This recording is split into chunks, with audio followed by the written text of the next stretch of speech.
Ayo, segera download Quran Tadabbur, tafsir dalam genggaman Anda.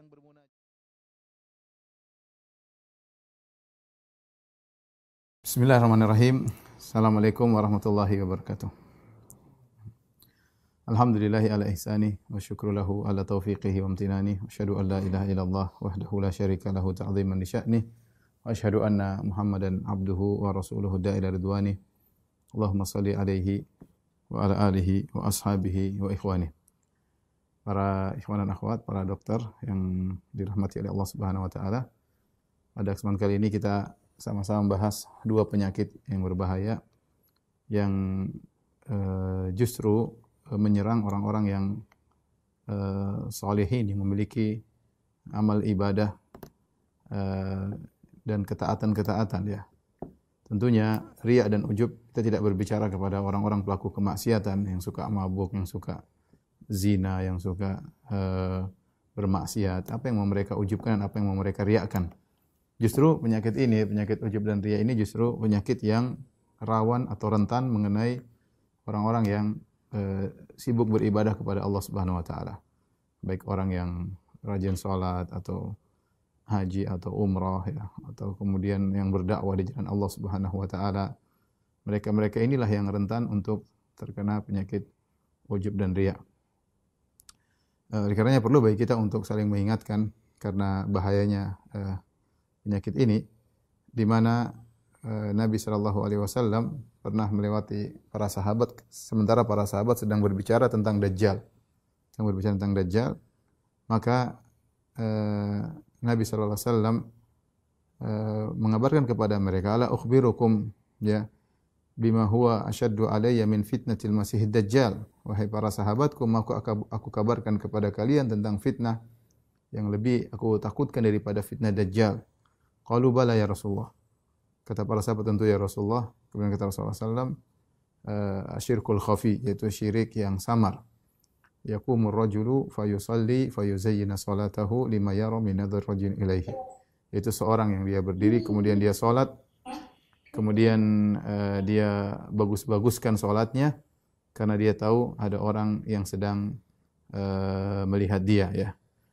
Jadi riya, dia bagus-baguskan salatnya agar orang melihat dia salat. Ini kata Nabi SAW lebih dikhawatirkan dari fitnah Dajjal. Padahal dia tahu fitnah Dajjal sangat dahsyat, ya sangat dahsyat, di mana tidak ada fitnah lebih besar daripada fitnah Dajjal. Tetapi fitnah riya lebih dikhawatirkan, ditinjau dari sisi kalau Dajjal, insya Allah orang-orang soleh bisa selamat dari fitnah Dajjal. Ya. Justru penyakit riya menyerang orang-orang soleh. Kemudian yang kedua, kalau fitnah Dajjal belum tentu kita temui karena dia muncul di akhir zaman. Adapun riya bisa muncul setiap saat. Bahkan seorang bisa jadi selamat hari ini dari riya, bisa jadi dia diserang riya pada kesempatan yang lain. Dari dua sisi inilah saya ulangi. Dari sisi kalau Dajjal insyaallah orang-orang saleh akan selamat. Ya, kalau riya justru menyerang orang-orang yang salihin ya. Yang rajin salat, yang rajin bersedekah, yang rajin haji, umrah, rajin berdakwah, justru mereka yang rawan terkena penyakit riya. Yang kedua, Dajjal meskipun fitnah paling dahsyat, tetapi dia hanya terjadi di akhir zaman. Yang belum tentu kita menemui fitnah tersebut. Adapun riya, kita bisa berhadapan dengan penyakit tersebut setiap saat. Inilah yang makanya Nabi mengatakan fitnah riya lebih dahsyat daripada fitnah Dajjal. Oleh karenanya, kita sama-sama belajar untuk saling mengingatkan yang berbicara, yaitu saya sendiri belum tentu saya selamat daripada riya dan ujub, tetapi saya menyampaikan agar saya memperingatkan diri saya terlebih dahulu sebelum saya mengingatkan kawan-kawan, para rekan-rekan yang hadir dalam pengajian ini. Baik, kita akan bahas ikhwan dan akhwat yang dirahmati Allah Subhanahu wa taala.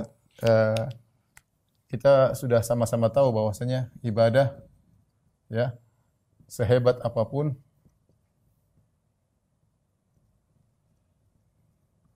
tidak diterima kecuali ikhlas.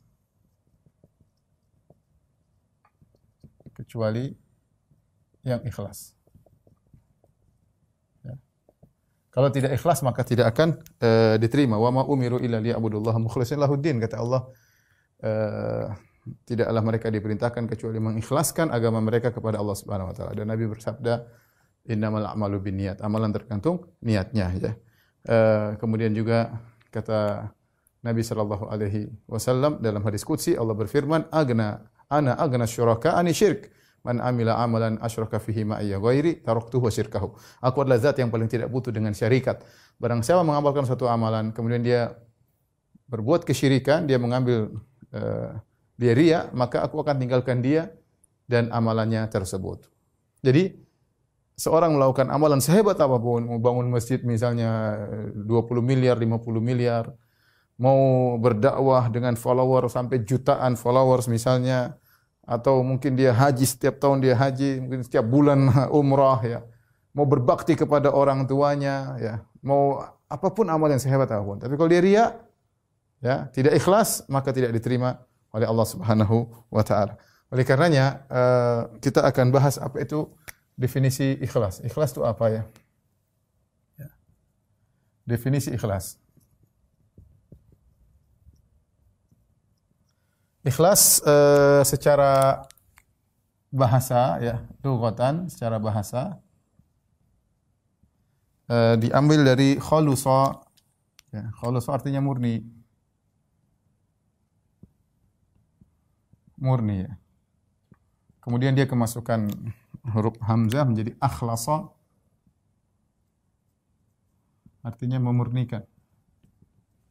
Murnikan. Dan dalam Al-Quran Allah sering menggunakan kata-kata khulusa seperti firman Allah Subhanahu wa taala, ya, seperti firman Allah Subhanahu wa taala, wa inna lakum fil an'ami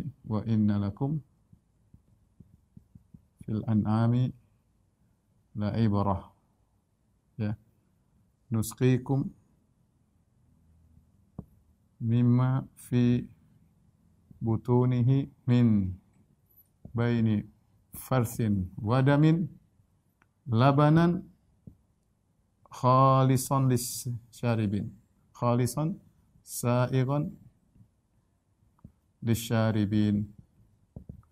Saya bacakan firman Allah ini, kata Allah Subhanahu wa taala, sungguhnya wa inna lakum, sungguhnya bagi kalian pada binatang ternak ada pelajaran.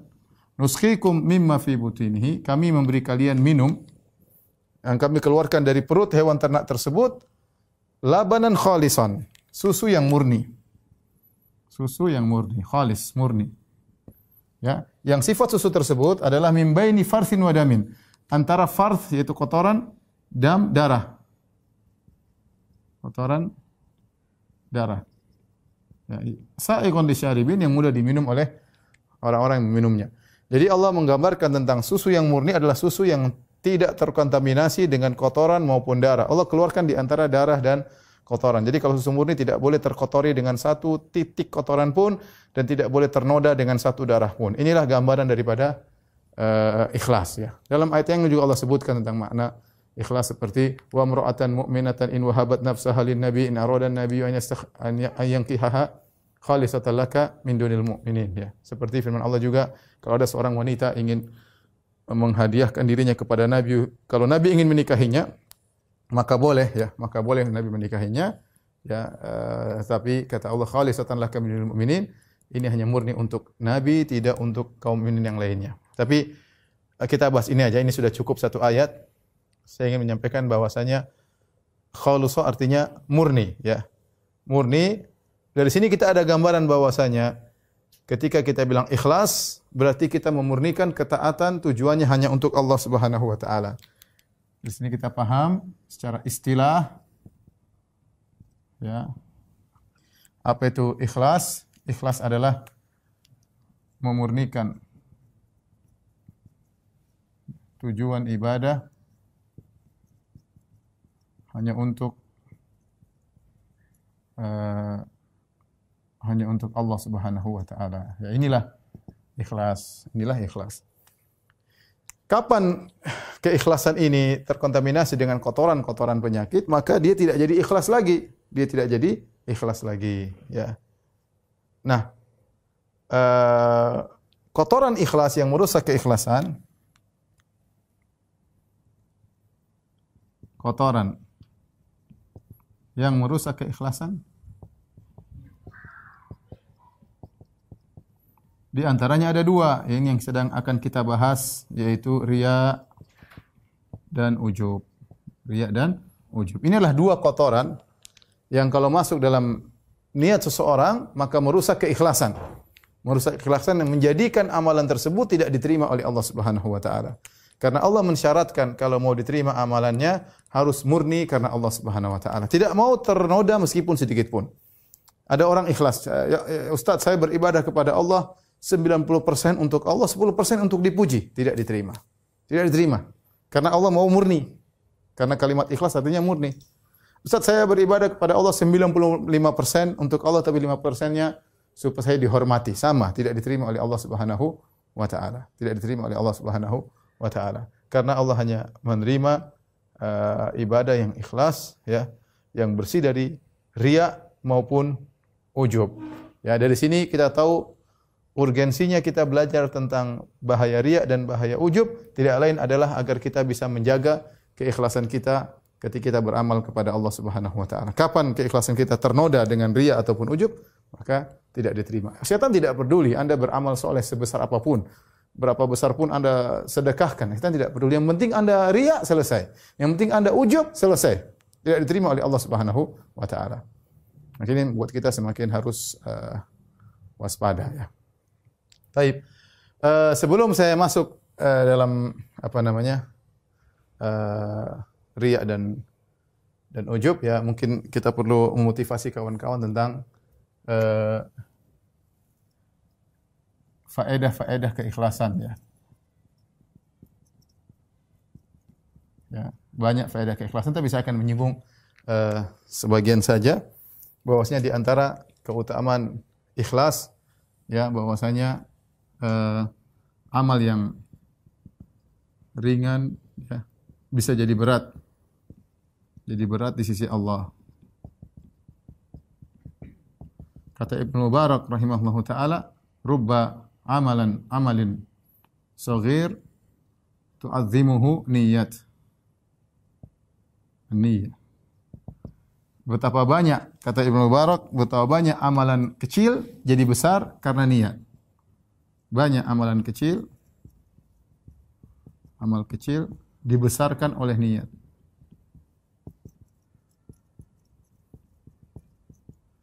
Ini kata Ibnu Mubarak, ini perkataan yang benar. Sebaliknya, rubba amalin kabir tusaggiruhu niyat. Betapa banyak amalan besar jadi kecil gara-gara niatnya enggak benar. Ya, mungkin dia sumbang 1 miliar tapi ternyata niatnya macam-macam, amal tersebut jadi kecil di sisi Allah Subhanahu wa taala. Sebaliknya mungkin amal sederhana tapi dia ikhlas kepada Allah Subhanahu wa taala, luar biasa keikhlasannya, murni karena Allah, menjadi besar di sisi Allah Subhanahu wa taala. Dan dalil yang paling kuat akan ini tentang kisah seorang wanita pezina yang diampuni oleh Allah karena dia ikhlas. Kata Nabi sallallahu alaihi wasallam, bainama kalbun, tatkala ada seekor anjing, kemudian dia berputar-putar fi ruqiyah, yaitu sumur, ya, kehausan sampai dia menjulurkan lidahnya karena kehausan sambil menjilatkan lidahnya ke pasir karena saking hausnya. Di depan dia ada air namun dia tidak bisa minum. Idra'atuhu baghiyun min baghaya bani Israil. Tiba-tiba ada seorang wanita pezina yang melihat anjing tersebut, maka dia pun kasihan sama anjing tersebut. Kemudian fanaza'at muqaha, maka dia pun turun ke sumur, dia lepas sepatunya atau sendalnya atau khufnya, kemudian dia isi air, fasaqathu, kemudian dia minumkan anjing tersebut, faghfarallahu laha bihi, maka Allah ampuni dosa-dosanya gara-gara perbuatannya tersebut. Ibnu Qayyim rahimahullah taala menjelaskan, amalan dia amalan yang maksudnya bukan hebat-hebat banget, ya, tinggal ambil air kemudian kasih minum sama anjing, tapi yang buat dia hebat adalah keikhlasan wanita ini. Wanita ini ketika dia melakukan amalan tersebut, ya, dia butuh kepayahan turun ke sumur, dan itu bukan pekerjaan perempuan, turun ke sumur kemudian ambil air. Kemudian dia kasih sepanjang anjing tersebut dan dia tidak berharap pamrih dari anjing tersebut sama sekali dan tidak ada yang melihat dia melakukannya. Ya, dia kasih minum anjing, selesai. Anjing juga tidak mengatakan syukron, anjing tidak mengatakan jazakillah khairan. Ya, tidak. Anjing dikasih minum kemudian pergi dan tidak ada yang melihatnya, menunjukkan dia melakukannya murni semata-mata karena Allah Subhanahu wa taala. Karena agungnya ikhlas dalam hatinya tersebut menjadikan dia diampuni oleh Allah Subhanahu wa taala. Oleh karena Syekhul Islam Ibnu Taimiyah rahimahullah berkata, bisa jadi dua orang salat berdampingan kanan kiri, ya. di saf yang sama, mungkin cara salatnya sama, tapi pahalanya berbeda antara langit dan bumi. Kenapa? Karena amalan hatinya berbeda. Dan ini saya ingin ingatkan ikhwan, bagaimana pentingnya kita memperhatikan amalan hati, ya.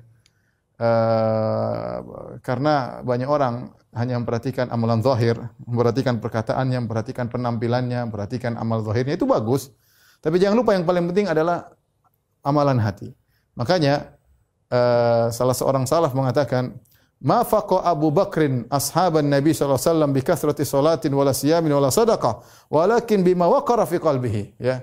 Kata seorang salaf, tidaklah Abu Bakar radhiyallahu anhu mengungguli para sahabat yang lainnya dengan banyak salatnya, dengan banyak puasanya, dengan banyak sedekahnya, ya. Tetapi dia mengungguli para sahabat karena apa yang ada di hatinya, ya. Oleh karenanya Abu Bakar radhiyallahu taala anhu tidaklah diazab, disiksa seperti Bilal, tidaklah disiksa seperti Khabbab bin al-Arat, ya, tidaklah disiksa seperti Ammar bin Yasir, tetapi dia lebih baik daripada mereka. Tidaklah Abu Bakar kemudian terluka dalam jihadnya seperti apa yang menimpa Talha misalnya, apa yang menimpa Khalid bin Walid, apa yang menimpa sahabat-sahabat pejuang, namun dia lebih hebat daripada para sahabat-sahabat tersebut. Abu Bakar tidaklah meninggal dalam kondisi mati syahid sebagaimana terbunuhnya Umar bin Khattab radhiyallahu taala anhu, dibunuh ketika sedang menjadi imam salat subuh. Abu Bakar tidaklah mati syahid seperti Utsman bin Affan yang dikeroyok oleh orang kemudian sambil baca Quran dia dibunuh oleh mereka, tetapi Abu Bakar lebih baik daripada Umar dan Utsman. Ya. Apa yang buat Abu Bakar, ya, unggul? Karena hatinya yang luar biasa. Sampai Umar berkata, "La wuzina imanu Abi Bakrin, ma imanil ummah la raja imanu Abi Bakar." Kalau iman Abu Bakar ditimbang dengan imannya umat, lebih berat imannya Abu Bakar radhiyallahu taala anhu. Yang jadi masalah kita di akhirat nanti yang Allah tampakkan apa? Yauma tubalas sarair, hari di mana rahasia-rahasia hati akan dibongkar. Ya. Wa hussila ma fis sudur, pada hari kiamat kelak akan dikeluarkan apa yang tersembunyi dalam hati. Ya, apa yang akan diperlihatkan oleh Allah Subhanahu wa taala. Hari kiamat kelak kata Allah Subhanahu wa taala, "Yauma la yanfa'u malun wala banun illa man atallaha biqalbin salim." Hari di mana tidak bermanfaat harta dan anak-anak kecuali yang bertemu dengan Allah dengan hati yang bersih, hati yang selamat. Maka maksud saya, ketika kita membahas masalah ikhlas, ujub dan riya, ini bukan perkara sepele. Ya. Ini bukan perkara sepele, ini perkara bagaimana membersihkan hati kita dari penyakit-penyakit yang perlu perjuangan untuk terus melawannya. Karena namanya ujub, riya itu datang setiap saat. Semakin Anda top, semakin Anda dikenal orang, semakin Anda rajin beribadah, semakin Anda banyak bersedekah, maka setan terus menggoda agar Anda terjerumus dalam setitik riya dan setitik ujub yang bisa merusak amal ibadah Anda. Maka kita serius memperhatikan masalah hati, di antaranya kita bahas masalah ikhlas, ya, dan kita nanti akan bahas tentang lawannya riya dan ujub. Taib. Jadi ikhlas amal yang ringan tapi bisa jadi berat di sisi Allah Subhanahu wa ta'ala. Makanya jangan kita pernah meremehkan amalan kita. Dalam satu hadis Nabi SAW, ada seorang lelaki dia berjalan, kemudian dia melihat ada gusnus syajarah, ada tangkai yang mengganggu orang di jalan, dia pindahkan. Ya, tapi dia ikhlas kepada Allah Subhanahu wa ta'ala. Bukan kemudian difoto buat pencitraan, enggak. Dia ikhlas, maka Allah ampuni dosa-dosanya. Kata Nabi SAW, "La tahqiranna minal ma'rufi syai'an." Jangan kau meremehkan amal sekecil apapun. Walau antalqu akhaka biwajhin talik, meskipun hanya tersenyum ketika bertemu dengan saudara, senyumanmu kalau ikhlas, ya, tidak mengharap apa-apa di balik senyuman tersebut, tidak ada udang di balik rempeyek, bisa jadi senyumanmu itu menghapuskan dosa-dosamu. Taib. Ini yang pertama, faedah ikhlasan, amal yang ringan bisa jadi berat di sisi Allah Subhanahu wa taala. Kemudian ikhlas membantu mewujudkan cita-cita.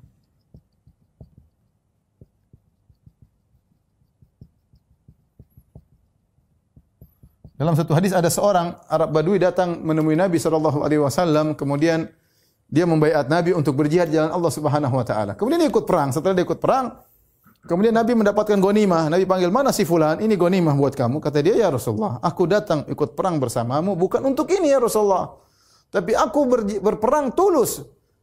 Li ayyadkhul sahmu min hahuna wa yakhruj min hahuna." Aku ingin perang agar aku mati syahid. Agar anak panah masuk di sini, keluar di sini. Kata Nabi SAW, perhatikan, "In tasduqillah yasdukka." Kata Nabi, kalau kau tulus, ikhlas, ucapan itu benar, maka Allah akan mengabulkan doamu. Kemudian terjadi peperangan, ternyata benar dia meninggal, ternyata benar anak panah masuk lehernya, kemudian tembus di sebelah. Kata Nabi SAW, "Sadaqallah, fasaddaqahullah." dia tulus, dia ikhlas, maka Allah kabulkan permohonannya. Kita ini kadang-kadang kita banyak proyek ini, proyek kadang proyek dakwah, kadang kita kurang berhasil. Mungkin ada masalah dengan niat kita. Mungkin ada masalah dengan niat kita. Kalau kita tuluskan niat karena Allah Maha tahu dan itu baik bagi kita, insya Allah Allah mudahkan ya. Makanya di antara kitab Nabi sallallahu alaihi wasallam, ista'inu ala qada'i hawaijikum bil kitman.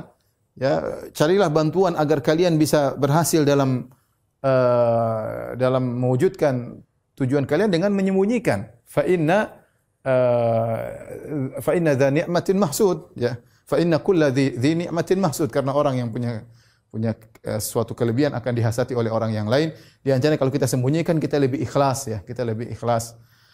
Oleh karenanya perbaiki niat ya agar kita diwujudkan cita-cita kita. Ada orang misalnya dia berusaha, saya ingin bekerja untuk berbakti pada orang tuaku misalnya, dia sungguh-sungguh ikhlas karena Allah kadang Allah mudahkan ya, Allah mudahkan. Kenapa? Niat punya pengaruh. Kemudian di antaranya ya ikhlas memudahkan doa dikabulkan. Seperti kisah 3 orang yang masuk dalam goa, kemudian mereka terjebak, hadis yang masyhur, kemudian hujan, mereka masuk goa, tahu-tahu ada batu besar jatuh menutup pintu goa. Akhirnya mereka berkata, kita tidak mungkin selamat kecuali kita berdoa kepada Allah Subhanahu wa taala. Maka 3 orang tersebut berdoa kepada Allah, masing-masing memiliki amalan-amalan yang hebat. Yang satu berbakti kepada orang tuanya, yang satu meninggalkan zina, yang satu amanahnya luar biasa. Tetapi ketiganya berdoa dengan doa bagaimana? Dia mengatakan, ya Allah, kalau kau tahu aku melakukannya karena engkau ya Allah, bukakan pintu goa. Semuanya berdoa demikian. Ya Allah, kalau kau tahu aku melakukan amal ini karena engkau ya Allah, bukakan pintu goa. Artinya dia bertawassul dengan keikhlasannya kepada Allah Subhanahu wa taala, maka akhirnya Allah bukakan pintu goa, akhirnya mereka keluar dari goa tersebut ya. Ya. Kemudian di antaranya ikhlas memudahkan seorang selamat dari fitnah. Di antaranya para ulama berdalil dengan kisah Nabi Yusuf alaihissalam yang digoda dengan Zulaikha dengan fitnah yang luar biasa. Sudah kita sering sampaikan dalam pengajian-pengajian kita. Wanita cantik dalam kamar, tidak ada yang lihat ya. Sampai syahwat sudah tergerak, tapi kemudian Allah selamatkan. Kata Allah, innahu min ibadinal mukhlasin. Sungguhnya Yusuf itu kami selamatkan. Kenapa? Innahu min ibadinal mukhlasin, karena dia adalah hamba yang terpilih. Dalam sebagian qiraah, innahu min ibadinal mukhlisin, karena dia adalah hamba yang ikhlas kepada Allah Subhanahu wa taala. Kalau dia ikhlas, maka Allah selamatkan dia di waktu-waktu genting. Kenapa? Selama ini dia selalu ingat Allah. Dia beribadah ingat Allah, dia sedekah ingat Allah, semuanya karena Allah. Dia menulis karena Allah, dia berkomentar karena Allah. Maka ketika dalam kondisi-kondisi genting, Allah selamatkan dia. Kata Allah, innahu min ibadinal mukhlisin. Karena dia adalah hambaku yang ikhlas ya kepada Allah Subhanahu wa taala. Ini di antara faedah-faedah keikhlasan ya. Yang terakhir mungkin sampaikan yaitu orang yang ikhlas mudah meraih syafaat Nabi sallallahu alaihi wasallam sebagaimana sudah kita bahas pada pertemuan kemarin dalam syarah akidah Al-Wasithiyah. Yang menunjukkan ibadah ikhlas adalah ibadah yang sangat agung ya. Syiar orang ikhlas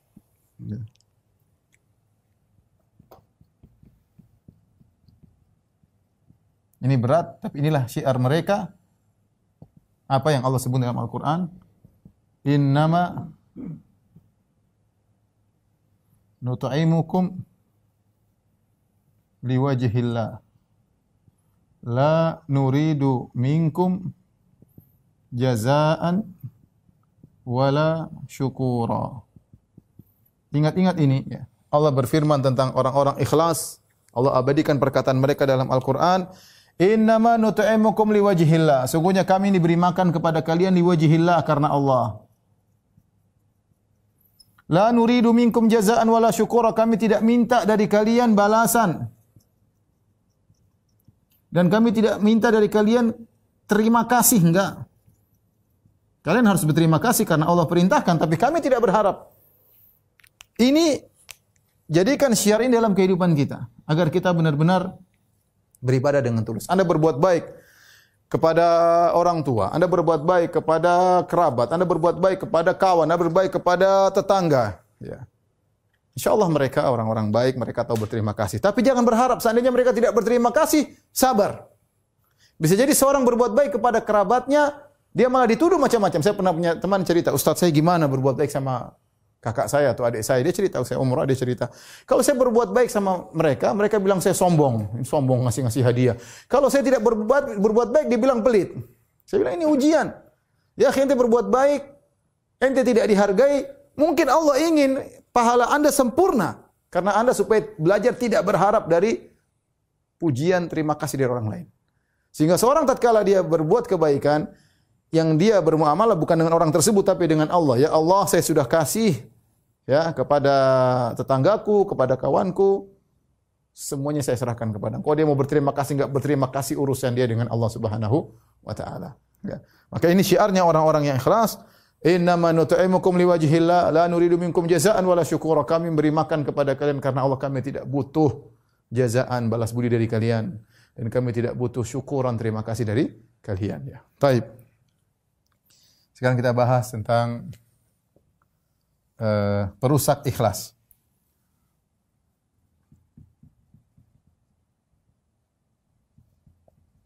Ya, kita bagi dua, riya dan ujub. Ya, riya dan ujub. Riya secara bahasa diambil dari ru'ya, dari ro'a, melihat. Kemudian menjadi ro'a, ya, ro'a, yura'i, mura'at dan riya'an. Kalau ru'ya artinya melihat, kalau ini artinya memperlihatkan. Jadi riya itu artinya memperlihatkan amal soleh. Riya sama dengan memperlihatkan amal soleh. Jadi riya artinya memperlihatkan amal soleh.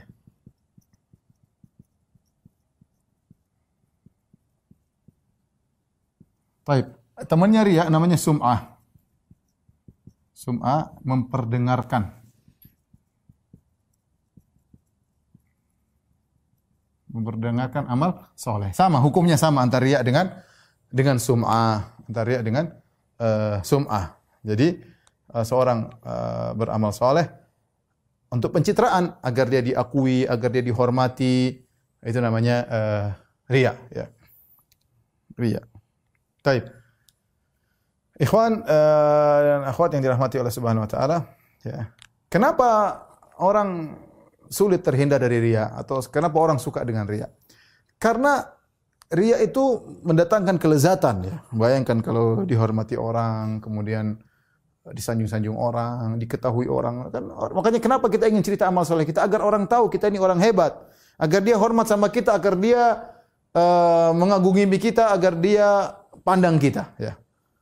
Dan itu disebut oleh Syekh Islam Ibnu Taimiyah rahimahullah dengan syahwatun khafiyah, ingin terkenal, ingin diakui. Itu namanya syahwat yang tersembunyi, ya. Sebagaimana lelaki punya syahwat kepada wanita, sebagaimana orang lapar punya syahwat terhadap makanan, demikian juga orang punya syahwat untuk dikenal, punya syahwat untuk dikenal, ya. Untuk diakui, untuk dihormati, ya. Sampai seseorang bisa mengorbankan jiwanya demi untuk diakui. Sebagaimana dalam hadis tentang 3 orang pertama kali di azab di neraka jahanam, di antaranya orang yang perang karena riya, orang yang jadi ustadz karena riya, dan orang yang berdermawan karena riya, ya. Ketika dia dihadirkan yang mati syahid, maka Allah bertanya, "Wa ma amilta fiha?" Apa yang kau lakukan dengan amal kenikmatan-kenikmatan yang aku berikan kepadamu? Kata dia, "Qataltu fika hatta stushhid." Aku perang karena Engkau ya Allah sampai aku mati syahid. Kata Allah, "Kadzabta." Engkau dusta. "Walakin qatalta liyuqal annaka jari." Tapi kau berperang supaya kau dikatakan pemberani. Wa qad qil, dan telah dikatakan.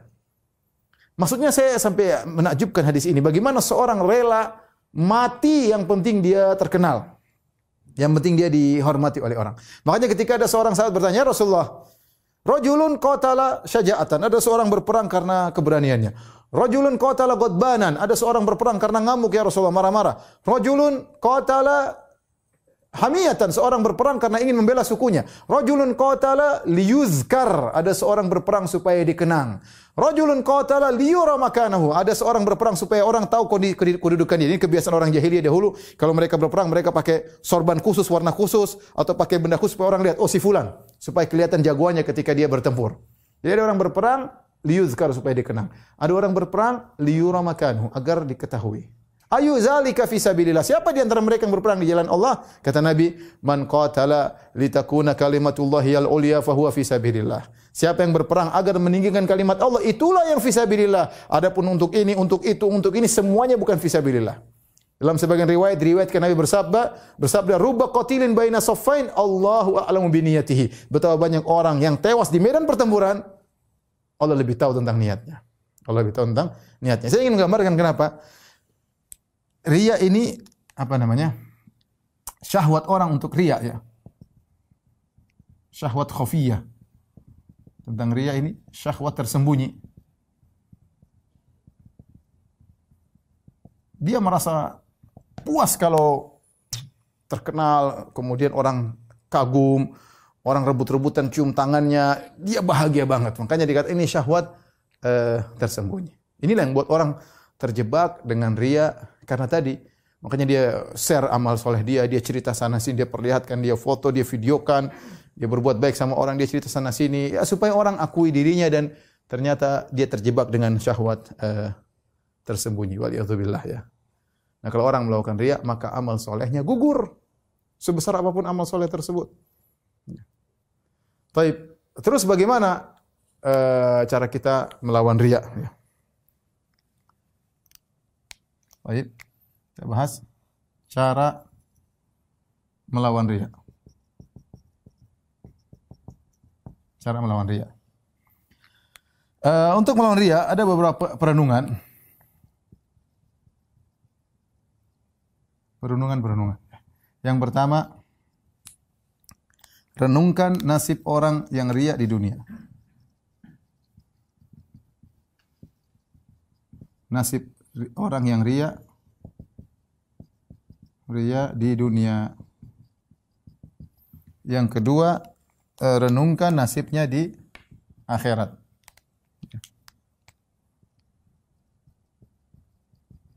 Nasibnya di akhirat.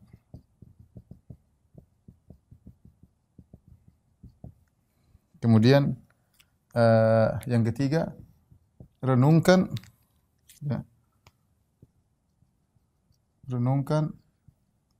hakikat orang, hakikat manusia yang kau harapkan ujiannya.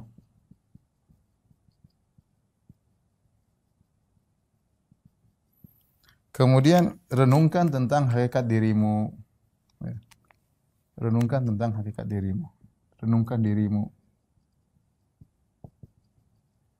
Hakikat dirimu.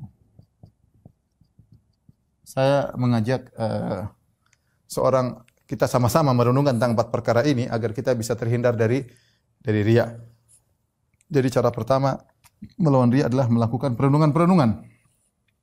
Pertama, bagaimana tentang nasib orang yang riya di dunia? Orang yang riya di dunia, dia menderita. Kenapa? Kebahagiaannya dia gantungkan kepada netizen ya. Kapan netizen banyak dia bahagia, kapan netizen tidak banyak dia sedih. Kapan netizen mencelanya dia sedih, kapan netizen memujinya maka dia pun bahagia luar biasa, terbang ke sana sini ya luar biasa karena followernya banyak ya, seperti itulah ya. Dan orang seperti ini ya, kalau dia riya maka dia sengsara. Ya, bayangkan kalau orang sudah bikin ceramah atau nulis status atau posting sesuatu, dia ingin lihat bagaimana komentar orang-orang yang mengomentari. Kalau ternyata banyak yang like, dia bahagia. Kalau ternyata tidak ada yang like, waduh, dia ulang lagi postingannya, siapa tahu enggak ada yang gitu. Jadi kalau ada yang like pun muji dia, kalau pujiannya kurang wow, dia pun menderita. Adapun orang ikhlas, dia paling bahagia. Dia tidak perlu dengan komentar manusia. Makanya di antara definisi ikhlas ada sebagian salaf mengatakan, apa itu ikhlas? Ikhlas adalah nisyanu ru'yatil khalq bidawamin nazar ilal khaliq. nisyanu ru'yatil khalqi bidawamin nazar ilal khaliq. Apa itu ikhlas? Melupakan komentar manusia karena terlalu sering mengingat Allah Subhanahu wa taala. Sering memandang kepada Allah sehingga lupa dengan komentar manusia. Yang dipikirkan, ya Allah, apakah amalan saya sudah baik, ya Allah, apakah kau menerima amalanku, ya Allah, apakah saya sudah menjalankan sunnah-sunnah, apakah saya sudah ikut prosedur dalam beramal soleh. Itu yang dipikirkan. Sesuai sunnah atau tidak. Sampai saking dia selalu sibuk memikirkan Allah Subhanahu wa taala, dia sampai lupa dengan komentar-komentar manusia. Adapun orang yang riya kebalik, yang dia adalah komentar manusia. Selalu ya, komentar manusia yang dia lihat ya. Oleh karenanya seorang ya jangan sibuk dengan komentar manusia, kebahagiaan Anda bukan pada netizen kata orang ya. Tapi kebahagiaan di tangan Allah Subhanahu wa taala. Orang yang riya dia menderita. Bayangkan kalau dia ingin pencitraan, harus siapkan tim dan sana sini. Ternyata sudah habis-habisan, sudah sewa tim, sudah sewa sahafiyin, wartawan dan yang ternyata enggak ada yang muji misalnya, enggak, ternyata followernya enggak nambah, ternyata ratingnya enggak naik. Waduh. Sakit hati luar biasa.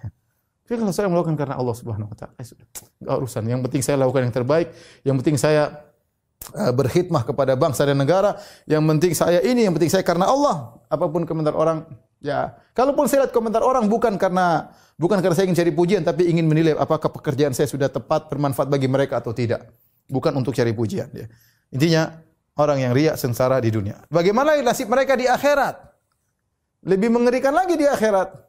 Allah permalukan kata Nabi SAW, man samma Allahu bih, wa man ra'a yura'illahu bih, wa man yura'illahu bih, wa man samma Allahu bih. Barang siapa yang riya di dunia, Allah akan mempermalukan dia di akhirat. Barang siapa yang memperdengarkan amalnya, Allah akan permalukan dia di akhirat. Di antara tafsiran para ulama, kalau dia salat karena riya, kalau dia haji karena riya, pada hari kiamat kelak Allah akan nampakkan pahala salatnya, Allah akan nampakkan pahala hajinya, dan dia begitu bahagia, tiba-tiba pahala tersebut hancur lebur. Kenapa? Karena di dunia selama ini dia riya. Kemudian di antara bentuk Allah mempermalukan mereka, ya, Allah berkata kepada mereka, hina yujazin nas. Ya, tatkala Allah memberi balasan kepada manusia, orang-orang yang riya, yang punya salat, yang punya puasa, yang punya sedekah, mereka datang kepada Allah, ya Allah, mana pahalaku? Kata Allah, idhabu ila alladhina kuntum turauna fid dunya. Kalian dulu di dunia kan cari muka sama orang-orang itu. Sana cari pahala sama mereka. Hal tajiduna indahum jazaan? Apa kalian mendapati balasan si mereka? Jawabannya enggak ada. Kalian dulu cari muka sama pejabat, cari muka sama bupati, cari muka sama orang-orang kaya, cari muka sama netizen. Sana cari pahala sama netizen sana. Enggak ada. Hal tajiduna indahum jazaan? Kalian dapat balasan? Enggak ada. Allah permalukan. Setelah Allah permalukan, Allah azab mereka. Awwalu man tusa'aru bihimun nar salasa. Orang yang pertama kali dinyalakan api bagi mereka 3 orang kata Nabi sallallahu alaihi wasallam. Yang pertama siapa? Mujahid. Yang kedua siapa? Ustadz. Yang ketiga siapa? Dermawan. Ini 3 orang top yang dibutuhkan dalam agama. Mujahid, orang alim, sama dermawan. Sungguhnya agama dibangun di atas 3 orang ini. Ya. Tetapi karena mereka sebenarnya melakukan ibadah yang luar biasa, seharusnya mereka yang awal-awal masuk surga seharusnya. Tetapi karena mereka riya, kebalik, mereka pertama kali diazab oleh Allah Subhanahu wa taala. Maka dihadirkan orang yang mujahid, fa utiya bihi, dihadirkan orang rajulun ustushhid yang mati syahid, dihadirkan fa arrafa bihi ni'amahu fa arafaha, maka Allah ingatkan nikmat-nikmat yang Allah berikan kepada dia. Jagoan, jago main pedang, mungkin jago main senjata, mungkin jago naik kuda, mungkin jago naik pesawat.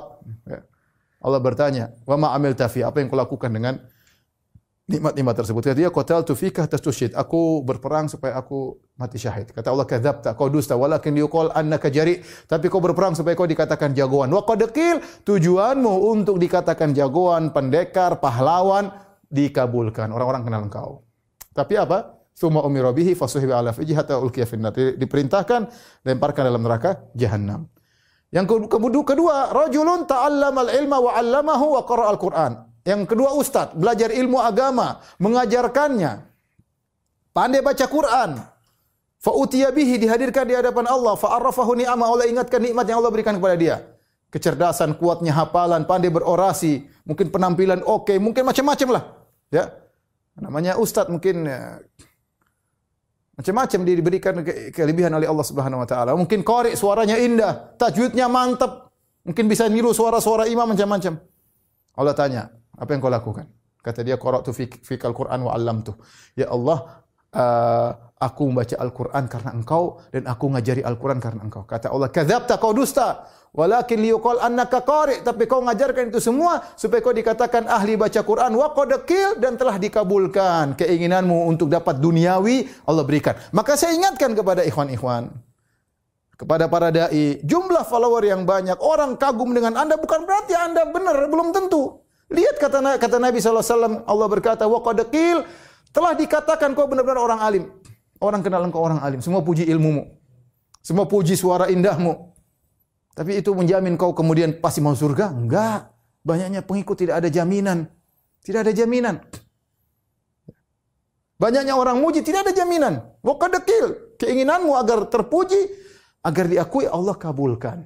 Kemudian Allah lemparkan dalam neraka jahanam. Yang ketiga, rajulun atahu Allahu min asnafil mali kulli. Allah berikan dia segala harta. Orang ini punya harta macam-macam, rumah mewah, kemudian mungkin emas perak, mobil mewah, properti, apa segala macam dia punya. Ditanya, apa yang kau lakukan? Kata dia, ma min sabilin tuhibbu an yunfaqa fiha illa anfaqtu fiha. Tidak ada satu jalan pun yang kau suka aku menyumbang di situ kecuali aku sumbang. Untuk anak yatim, untuk dakwah, untuk masjid, ya, untuk janda, ya, semuanya dikasih. Mau janda kaya, mau janda muda, mau janda tua, semuanya dikasih. Ya. Mau sampai sumbangan sampai di Papua, sampai sumbangan ke luar negeri, semuanya yang saya punya saya kasih. Untuk apa? Karena engkau ya Allah. Kata Allah, kadzabta, kau dusta. Walakin liyuqal annaka jawad. Tapi kau melakukan itu semua supaya kau dikatakan seorang dermawan. No qadqil, dan kau terkenal sebagai orang dermawan. Semua orang tahu si fulan, oh dermawan itu orang itu. Memang kau cari itu. Beda kalau kau tidak cari, kemudian orang mengakui kau dermawan, enggak ada masalah, kita enggak cari itu kok. Beda seorang alim tidak ingin dikatakan alim, tapi orang bilang dia alim, yang enggak ada masalah. Tapi sengaja dia cari, dia tunjukkan saya jagoan, saya ini, hafal ini cerita, hafalan saya ini, hafalan saya, pamer sama orang. Kalau dia dermawan, oh saya sumbang sana, saya sumbang sini, ketemu orang, oh itu alhamdulillah, Allah mudahkan saya bangun masjid itu, alhamdulillah, Allah mudahkan saya untuk bangun pondok itu. Ya, dibuka dengan alhamdulillah, tapi intinya riya. Ini lempar masuk neraka. Ini nasib orang yang di akhirat. Apakah Anda ingin menjadi seperti orang tersebut? Tentunya tidak. Ya. Kemudian yang berikutnya, renungkan hakikat manusia yang kau harapkan pujiannya. Kau harapkan ingin pujian dari siapa? Saya ingin pujian dari si fulan, ingin pujian dari pejabat, ingin pujian dari manusia. Ya akhi, mereka manusia. Manusia itu apa sih? Manusia itu makhluk kalau meninggal, baunya busuk. Kalau ditaruh di kampungnya, tidak dikuburkan, bikin bau satu kampung. Itu yang kau harapkan pujiannya. Kau taruh kepalamu di tanah untuk sujud kepada Allah, ternyata kau hanya mencari pujian dari manusia seperti ini. Kau mencari pujian dari seorang yang kaya, bisa jadi di akhirat dia di neraka. Apa yang kau harapkan dari orang seperti itu? Cari pujian dari manusia. Manusia, coba kalau manusia sekarang puji kau habis-habisan, nanti kalau kau punya salah dia maki kau juga habis-habisan. Manusia. Betapa sering manusia tidak beri uzur kepada engkau. Mengharapkan pujian manusia, buat apa? Rugi kita cuap-cuap ceramah sana sini kemudian hanya mencari pujian manusia. Rugi kita sudah kumpulkan uang setengah mati, sumbang 100 juta saja capek, apalagi 1 miliar sumbang, ternyata hanya mencari pujian manusia. Rugi. Kita harap pujian dari orang seperti ini. Kemudian terakhir, renungkan tentang hakikat dirimu. Percuma kau dipuji orang. Apa kata Muhammad bin Wasi'? Lau kana lidzunub ma jalasa ilayya ahad. Lau kana lidzunubi rih ma jalasa ilayya ahad. Kalau seandainya dosa-dosa itu ada aromanya, tidak seorang pun akan duduk dengan saya. Orang muji-muji kita, percuma, tidak akan mengangkat derajat kita. Balil insanu ala nafsihi basirah. Manusia lebih tahu tentang dirinya. Mau dipuji orang satu dunia, tidak akan merubah hakikat dirinya. Dia malas, dia tahu. Dia malas sholat malam, dia tahu. Dia tidak menjaga pandangannya, dia tahu. Dia masih suka ghibah orang, dia tahu. Dia tahu bahwasanya dia kurang berbakti sama orang tuanya. Dia tahu dia tidak begitu sayang sama istrinya. Dia tahu dia tidak perhatian sama anaknya. Banyak kekurangannya. Kau orang satu dunia puji, percuma. Ya. Apakah mengangkat derajat Anda di sisi Allah? Enggak sama sekali. Sudah, jangan cari pujian orang. Engkau lebih tahu tentang dirimu. Lebih tahu tentang dirimu. Taib. Ini di antara cara kita melawan riya. Yang kedua, perempuan kita berdoa, jangan lupa berdoa. Berdoa di antara doa yang diajarkan oleh Nabi sallallahu alaihi wasallam. Allahumma inni a'udzubika an usyrika bika syai'an a'lamuhu wa astaghfiruka lima la a'lamu. Itu doa, antum bisa cari nanti di Di internet insyaallah ada doa agar terhindar dari riya. Allahumma inni a'udzubika an usyrika bika syai'an a'lamuhu wa astaghfiruka lima la a'lamu, ya.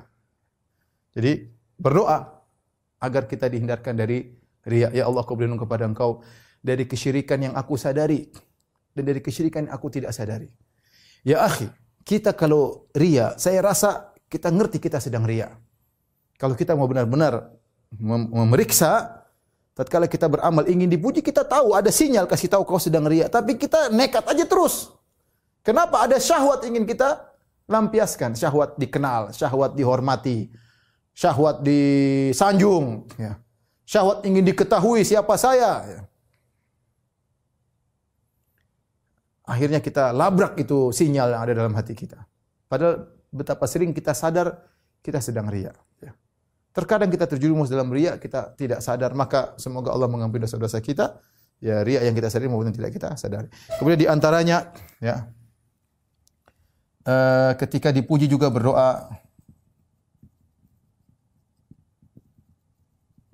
Sebagaimana doanya sahabatnya, Allahumma la tu'akhidni bima yaqulun waghfir lima la ya'lamun waj'alni khairan mimma yadhunnun. Yang artinya ketika orang puji kita, kita berkata, Allahumma la tu'akhidni bima yaqulun. Ya Allah, jangan kau siksa aku atas perkataan mereka. Waghfir lima la ya'lamun. Ampunilah aku atas apa yang mereka tidak tahu. Mereka puji-puji, mereka tidak tahu siapa saya. Waj'alni khairan mimma yadhunnun. Jadikan aku lebih baik daripada apa yang mereka persangkakan. Dengan kita ucapkan doa itu, kita jadi tahu diri siapa kita, ya. Jadi kita ini siapa, ya?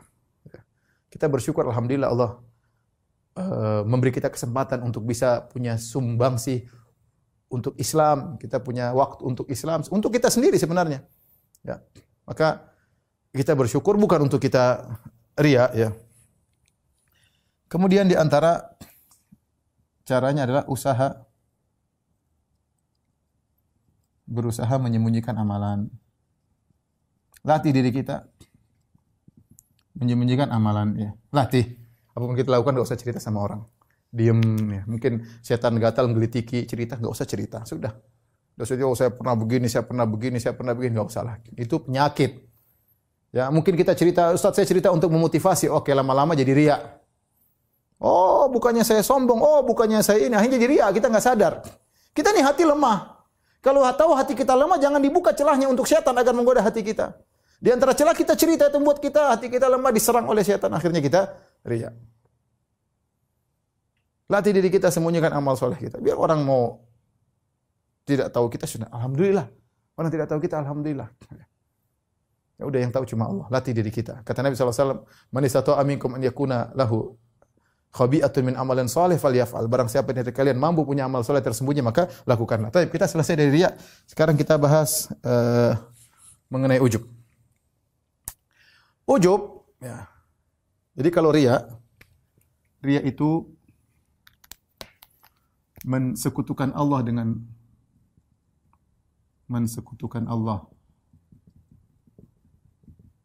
dengan orang lain, yang kita harap pujiannya, yang kita harap pujiannya, ini namanya riya. Kalau ujub, mensekutukan Allah dengan diri sendiri.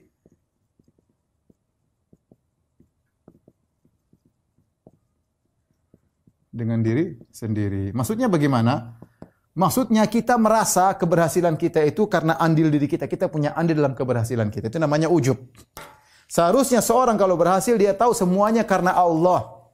Jadi gampangannya agar kita tidak ujub, kita tahu kita ini cerdas, kita ini berhasil, kita ini punya duit, kita ini maju, kita ini bisa berdakwah. Semata-mata karena Allah. Karena yang lebih pintar dari kita banyak, yang punya pengalaman dari kita banyak, yang lebih cerdas dari kita banyak, yang lebih hafal, yang lebih kuat dari kita banyak, tapi mereka tidak diberi kesempatan seperti kita. Lagi pula yang berikan kita kecerdasan adalah Allah, yang berikan kita uang adalah Allah, yang berikan kita pengalaman banyak adalah Allah, yang buat kita pandai memandang pengalaman-pengalaman Allah, bukan kita. Maka dari situ tatkala kita merasa kita punya andil, berarti kita mensekutukan Allah dengan diri kita, seakan-akan keberhasilan saya itu karena peran Allah dan peran diri saya. Itu namanya ujub. Seorang penyair mengatakan, fal ujuba fahdharhu innal ujuba mujtarifun a'mala sahibihi fi sailihil adami. Hati-hatilah kalian dengan ujub. Karena ujub itu akan menggeret amalan kalian ke dalam sampah terbuang dalam banjir tidak ada nilainya. Siapa yang ujub, amalannya gugur. Ya. Kata Nabi SAW, salasu muhlikat, 3 perkara yang binasakan. Syuhun muta'un, wa hawan muttaba'un, wa ijabul mar'i binafsihi. Kata Nabi SAW, 3 perkara yang binasakan. Yang pertama syuhun muta'un, yaitu rasa pelit dan tamak yang diikuti. Hawan muttaba'un, hawa nafsu. Syuhun muta'un, yaitu pelit yang ditaati. Hawan muttaba'un, hawa nafsu yang diikuti. Yang ketiga, ijabul mar'i binafsi, seorang ujub dengan dirinya sendiri. Dia ujub, dan ini kalau orang ujub lama-lama naik kepada sombong. Jadi ujub itu derajat di bawah sombong. Yang merasa saya hebat, karena saya begini, karena saya dakwah berhasil, karena saya karena saya, ini bahaya seperti ini. Bahaya. Ya. Bahaya.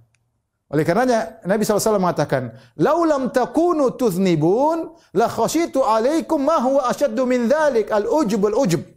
Kata Nabi, kalau kalian tidak berdosa, aku khawatir kalian tertimpa dengan penyakit yang lebih berbahaya, yaitu ujub-ujub. Kenapa lebih berbahaya daripada dosa? Karena kalau orang dosa dia masih mau mohon ampun karena dia tahu dia bersalah. Tapi orang ujub dia tidak merasa bersalah, dia justru merasa dia orang soleh. Oh, saya tidak pernah dosa, oh saya tidak seperti mereka. Makanya di antara hikmah terkadang Allah menjatuhkan kita dalam sebagian dosa agar kita tidak ujub, kita tahu kita ini tidak bisa apa-apa di hadapan godaan syaitan kecuali Allah yang menolong. Ya, hati-hati, ujub ini bahaya ya. Syaitan tidak peduli menghancurkan amal soleh Anda dengan riya atau menghancurkan amal soleh Anda dengan ujub. Ya. Al-Ghazali dalam Ihya Ulumuddin menyebutkan banyak model-model ujub. Ada ujub dengan tubuh, ada ujub dengan ini, di antara ada ujub dengan nasab ya. Seperti kata Al-Ghazali, sebagian orang dari Hashimiyin yang dari Bani Hashim ya, di antaranya keturunan Nabi SAW yang ujub dengan nasabnya ya, sampai di antara mereka ada yang berkata nasab kita adalah emas, yang mau ditaruh di comberan pun tetap emas, mau ditaruh di mana pun tetap emas ya. Ujub ya. Maka dibantah oleh Al-Ghazali, jangan demikian. Seorang kalau dari Bani Hashim, dari Ahlul Bait, maka harusnya berakhlak seperti akhlak leluhur mereka, yaitu Rasulullah SAW yang tawadhu, yang tidak ujub, yang menghormati yang lain. Ya. Sebagaimana kita dapati sebagian-sebagian orang-orang dari Ahlul Bait yang Masya Allah akhlak mereka sangat luar biasa. Ya. Ujub modelnya macam-macam. Ada ujub dengan ilmu, ada ujub dengan dakwah, ujub macam-macam modelnya. Maka hati-hati. Ya. Jadi apa sih definisi ujub tadi? Saya ingatkan kembali, yaitu merasa bahwasanya keberhasilan kita punya andil bersama Allah. Maka kalau riya, kita mensekutukan Allah dengan orang yang ingin kita puji, orang yang ingin kita dapat pujiannya. Kalau ujub, kita mensekutukan Allah dengan diri kita. Dan diri kita ini adalah, ini syirik, ini juga syirik. Ya. Bagaimana cara bebas dari ujub dan riya? Ya. Dua-duanya. Ya. Kalau ujub tentunya kita harus renungkan, melakukan renungan-renungan. Ya, bahwasanya banyak orang lebih pintar dari saya, kemudian tidak berhasil. Banyak orang lebih titelnya lebih tinggi, tidak berhasil seperti saya. Banyak orang yang IP-nya lebih tinggi, indeks prestasinya lebih tinggi, tetapi tidak berhasil seperti saya. Ya, sampai ada kawan, Masya Allah, dia satu sekolah, dulu teman-temannya ranking 1, ranking 2, 3, dia mungkin rankingnya pas-pasan, mungkin hampir enggak naik, ternyata mereka menjadi anak buahnya, dia jadi bos. Itu dari mana? Oleh karenanya, seorang senantiasa bersyukur kepada Allah. Ya, dia melakukan usaha tapi keberhasilan murni dari Allah Subhanahu wa taala. Di antara yang ingin terakhir saya sampaikan, kata Ibnu Taimiyah rahimahullahu taala, barang siapa yang mewujudkan firman Allah Subhanahu wa taala, iyyaka na'budu wa iyyaka nasta'in, iyyaka na'budu wa iyyaka nasta'in, maka dia akan selamat dari ujub dan riya. Jadi hati-hati. Apa iyyaka na'bud? Hanya kepada Engkau lah ya Allah aku beribadah. Kalau dia mau ini berarti selamat dari riya. Ini selamat dari riya. Dia tahu ibadah dia semuanya karena Allah. Aku tidak beribadah ya Allah karena mencari pujian. Aku tidak beribadah untuk diakui, untuk dihormati, enggak. Aku beribadah karena Engkau. Iyyaka na'bud, hanya kepada Engkau beribadah. Wa iyyaka nasta'in, dan hanya kepada Engkau lah kami mohon pertolongan. Selamat dari ujub. Kenapa? Karena kita tahu semua keberhasilan kita akibat pertolongan Allah. Semua keberhasilan karena pertolongan Allah Subhanahu wa taala. Jadi jangan sampai terbetik dalam benak kita, saya berhasil karena saya bikin, jangan, itu ujub. itu benih-benih ujub, maka lawanlah agar amalan kita selamat di sisi Allah Subhanahu wa taala. Demikianlah ikhwan dan akhwat yang dirahmati Allah Subhanahu wa taala, kajian singkat yang bisa sampaikan tentang bahaya atau dahsyatnya ujub dan riya. Semoga Allah Subhanahu wa taala mematikan kita, mewafatkan kita di atas keikhlasan dan membuat kita selalu bisa berjuang melawan ujub dan riya. Wallahu alam bisawab. Demikian saja Mas Agung dan rekan-rekan sekalian kajian kita pada kesempatan ini. Kurang lebihnya saya mohon maaf. Semoga Allah menganugerahkan kepada kita keikhlasan dan semoga Allah mengampuni dosa-dosa kita karena riya dan ujub. Wabillahi taufik wal hidayah. Assalamualaikum warahmatullahi wabarakatuh.